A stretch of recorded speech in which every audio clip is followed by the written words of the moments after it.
Also know that a lot of our own problems and a lot of the problems we face are our own doing.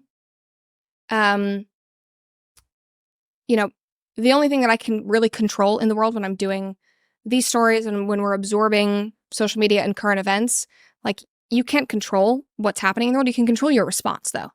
And I would rather respond in a way that is productive, that is empowered, that is not doom and gloom. Goes back to the dating stuff of, yeah, it's a freaking mess and people don't understand the nuances, and online dating is absolutely like out of this world dumb, and it's addictive, and these apps are designed to keep you on them and they want to keep you single. Like, that's all a mess. You can't control that. You can control how you operate within that world. You can control the way that you respond to these news articles, and always putting it back on yourself and your personal responsibility and the fact that you control all of that. You control what goes on in your home and your private space. That makes life worth living to me. That makes life exciting. That makes me, every day want to get up and produce a great show and want to change minds, because I can control that. I can do that. I don't have to just sit and wallow, my generation's so screwed. They're lazy. They're terrible. It's like, okay, let me try to change that, because obviously I made a change in my personal life.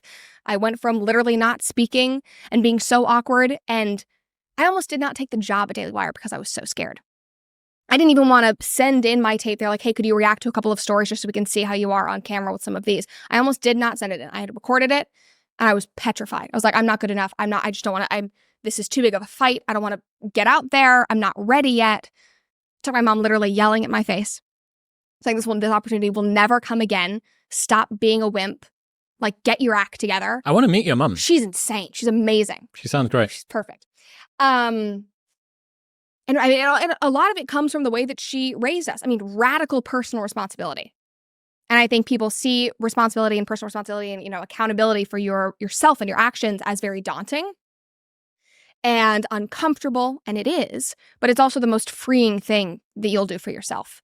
If you realize that your life is your fault, which is something that Candace always says, your life is your fault, you will be so much happier. You will be so much more empowered, because suddenly you have all of the options in front of you. And if you choose to not take that risk, to not go after that girl, not go after the job, not speak to that person, it is your fault. And so you can either be really pissed at yourself and have a lot of regret,